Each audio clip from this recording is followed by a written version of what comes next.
Alam mo kung anong laging sinasabi ng mga small business owners sa akin? Sir Mix, gusto ko naman ayusin yung bookkeeping ko eh. Masyadong magulo lang, ang daming papel.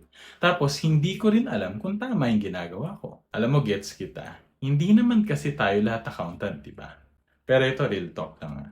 Hindi mo kailangan maging accounting expert para maayos yung books ng negosyo mo. Minsan, ang kailangan mo, konting tulong at konting automation. May client ako dati, laging nalilito sa cash flow. Kala niya kumikita siya, pero wala siyang pera. So inayos namin yung sistema. Nilagyan namin ng auto-invoicing, tapos lahat ng resibo, pipicturean niya lang, i-upload niya. Walang nawawalang resibo, walang papel na lumilipad sa electric fan. Ayun, after 1 month, kita na niya agad kung saan napupunta yung pera niya at kung kumikita ba. Hindi to magic.